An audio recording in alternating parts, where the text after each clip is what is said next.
UEFA Women's Nations League fixtures against Scotland and the Netherlands. And thanks, Rachel, to your time. We'll begin with Anton at Sky Sports, please. Hi, Rachel. Good to see you. You too.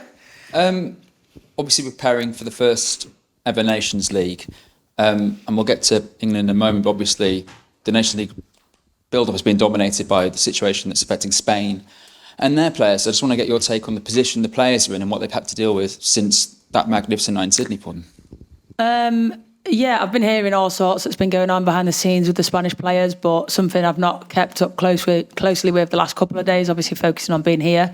But what I will say is I think it's extremely unfortunate that what happened and the incident that happened with Jenny Hermoso is fully overshadowing the fact that they won the World Cup.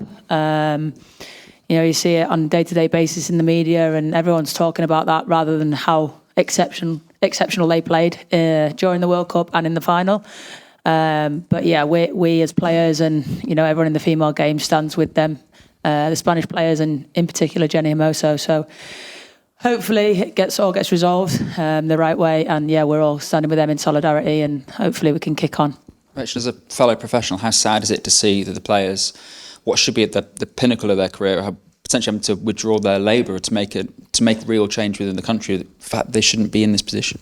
No, and it just shows how far we've got to go as a women's football, in the world. It's a really, really sad time to watch players, colleagues go through things like that. It's awful. But again, it's what we continue to keep pushing for and fighting for each day, and try and be role models for everybody else.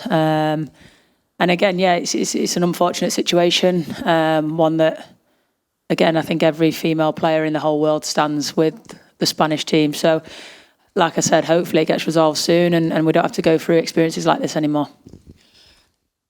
Rachel, we're here chatting. It doesn't feel that long ago since we were all out in Australia going through all this, chatting away about football. Do you feel refreshed and ready to go again? It's a weird one, really. I think it's weird being back with the girls again because we were just with them. Feels like we weren't with them. Feels like we were with them. But I think we all got pretty much adequate time off post the World Cup. But it's our job. We've got to get straight back into it, back in with our clubs, back in internationally. And yeah, we're all just ready to go again and focus on the upcoming Nations League. Serena spoke last week about how, having these big games ahead of the season isn't fair on the players. Is that something that you echo as well? I do think the calendar is something that does need to be addressed moving forward.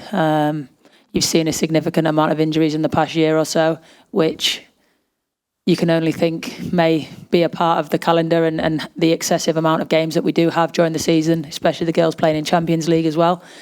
So I do think it needs to be looked at and addressed in the future. But, as of right now, we're not in a position to sort of minimise any games and game time that we've got. So we just have to tackle it head on right now and put ourselves in the best position physically and mentally to play.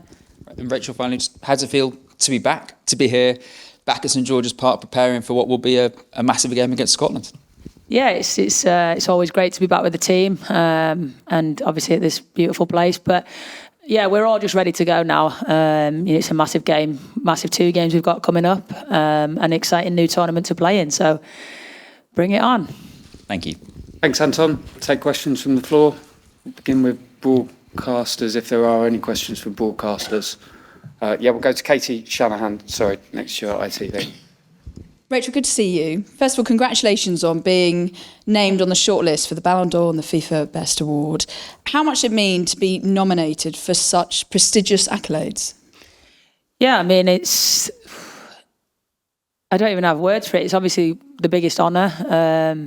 I don't particularly like individual awards, but, it comes off the back of having success with teams. So being up there on a list with some of the best players in the world is obviously an incredible feeling, incredible honour. And yeah, sometimes look at it and take a step back and think about, how I've got there and the journey that I've been on. But it's a really big honour for me. Mary Earps was also the other England player nominated alongside you for the Ballon d'Or and FIFA Best Award. How key was she to England's World Cup success this summer? She's been key to us for ages. Everyone in this room in the world knows how good Mary is. And and she probably still hasn't reached the potential yet. So, she's a fantastic player, fantastic human, deserves all the accolades. But yeah, she's a key part of this team. And yeah, going forward is going to be a massive part. So yeah, shout out to her because she's brilliant. What makes her a world-class goalkeeper? I think her day to day, she's a true professional. Everything she does is how she can be best for any game, any training session. She's doing everything she possibly can, and I think sometimes that gets overlooked. And behind the scenes, you guys and other people don't always see how professional players are. And yeah, she's just a true pro and always committed to making herself better. Thank you. Katie, we'll go to Sarah at BBC. Thank you. Hi, Rachel. One of the Spanish players today was asked, as she reported for international duty, if she was happy to be there and be in the squad, and she replied and said no. What's your response to that? Given England's generally very positive environment and everything that you've built here, do you think it's a massive shame that there are people who feel like that about playing for their country? Yeah, it's awful to hear that, because for me, and I speak on behalf of probably everybody in the camp and who's involved in England team, it's the biggest honour to put on the England shirt and just be around these type of players, the staff, the facilities we've got. It's the biggest honour you can possibly have in the women's game, to play for your country and represent the country as a whole. So it's heartbreaking to hear that somebody wouldn't want to be there. I'm sure there's players maybe in the world that aren't always happy with everything, but to play for your country, again, for me is, we never take it for granted. It's one of the most prideful feelings you can have. So it's such a shame to hear that somebody's going through that experience, yeah. Slight curveball here, but something about the weather. Far cry from... Switch up. Yeah. Far cry from today's conditions. BBC Sport ran a story last week about the extreme conditions that players could face at the Men's World Cup in 2026 in America and Mexico, Canada. You obviously have experience of playing in, very hot temperatures in Texas and in the States. Could you just tell us a little bit about what it's like playing in those kind of extreme temperatures, and if you think players could be in danger in those summer months? Yeah, absolutely. I think the humidity is what gets you the most. Pair that with the heat as well, it's not the best. Especially midday, 3 o'clock kickoffs is something I think should be avoided, because it's not safe. The temperatures rise so high there, and yeah, for me, personal experience, it's not a safe place to be. So hopefully they can take the timings into account. Thank you. Thanks. We'll go to Sandra. Thank you. Hi, Rachel. I hope you're well and, relatively as rested as you can be. I was just going to ask, you play with Rachel Corsie and Kirsty Hansen. Just how do you see them as players and the kind of threat that they're going to pose in terms of that match on Friday? I think the whole Scotland team are fantastic. Obviously we've got Kirsty and Rach close by to me, but they're a great team, and it's obviously a big rivalry. I'm sure that they're going to want to win, as are we. But yeah, Corsie's a great leader. Obviously our club captain as well. So she's a great leader. She'll bring that rivalry to life, I'm sure. And you've all seen Kirsty's success that she's had in the past year, and she's a great player. But we can't just talk about individuals. Obviously, they're a good side, a really good side, and it's a game that I think will be great for the fans as well. And just going back to some of the matters off the pitch, obviously Scotland settled their legal action. They were going to take over equal pay, and obviously the situation going on with Spain. But just how important is it that female players have this space to be able to bring up these issues, to be able to take some form of action? Because we know that obviously we've seen with Nigeria, other teams also wanting to just highlight and address issues that are problematic for them in terms of wanting to perform at their best level on the pitch. Yeah, I think trust and, open, honest conversations with the federations is something that is massive in terms of growing the women's game. Like I said, for us as players, as people, we're always trying to strive for better and what's right, not just for the players involved right now, but for the next generation and the future for years to come of the women's game. So to have that platform is something that I think probably gets overlooked, but it's a place that you need to get to in order to petition for more and what's right and what we deserve. Thanks, Rachel. Thanks, Sandra. Yeah, we'll go to Charlotte just in front. Thank you. Hi, Rachel. Hello. England also have their own battles that they are fighting within their camp and negotiations ongoing with the FA. I just wanted to ask where the players are at with that. Have you had further discussions, if you can update us? Yeah, obviously we parked that for the World Cup. I think people were concerned of distractions. There was absolutely no distractions for us in the World Cup, and those conversations were parked. We've got a great team in place to take those discussions further, and I think we're in a really positive place to achieve an outcome. We all want the same thing. The federation and the players want to come to the same agreement, which is the backing of the FA that we have, which is great, and the leadership group and the players that put themselves in front of those meetings are fantastic and do a great job. So I think we're in a great place. And another handbrake turn on a different topic. I spoke to Carla Ward ahead of the World Cup, and she said, you're desperate to win the Golden Boot. You just wanted to play, and you went on to win that. But how have your club managed your workload? How have you adapted your pre-season training coming into this camp? Yeah, I think obviously it's different club to club, but Carla's been fantastic with me. And Jordan as well, and and all the World Cup players had a couple of weeks off, and she's really good at managing loads and how to get the best out of her players. So in a pretty good place. Good to hear it. Thanks, Charlotte. We'll go to Dom. Sorry, hands up. Thank you. Hi, Rachel. Hello. Is it strange to have to kind of put your mind back into England, given that you haven't kind of started the new domestic season? Is it weird to go from kind of a World Cup straight back into another international break? Yeah, because I think after the Euros last year we did have competitive fixtures in the WSL before camp. I think.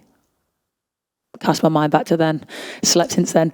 But yeah, it's difficult. It's difficult to switch your head from one to another. But again, it's our job. We're professionals, and that's what we're here to do. So.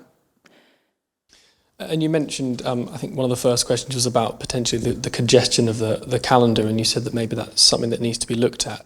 This is obviously a new tournament. England's first match in it is this week. Is this not maybe another competition that maybe the players could do without? I don't know about do without. I think it's just maybe how do we spread them out? 2 here, 2 next month, 2 the month after. It's intense. And they're not just friendlies, and we look at every game the same, whether it's a tournament, World Cup final or a friendly. It's the way we approach the game. It's the same, but I think the magnitude of the games is quite excessive. So yeah, I think it does need to be addressed. But again, we're footballers. We want to play football, so no complaints. Okay, thank you very much. Thanks, Dom. We'll finish with 2 more. We'll go to Tom and then across to Molly. Thanks. Thanks for your time, Rachel. Can I just follow on from Dom's question there? Because you're obviously about to embark on a campaign now to not just a Nations League, but to try and qualify a Team GB side for the Olympics. And obviously you played in Tokyo, you had the Euros and then the World Cup. And now, hopefully, an Olympics and then hopefully a Euros after that. I mean, physically... Blow me neck. Yeah, but I'm kind of asking, how do you Planning out my timeline for me. How do you feel physically about the prospect of those consecutive summers of tournament after tournament after tournament, if you can qualify for the Olympics?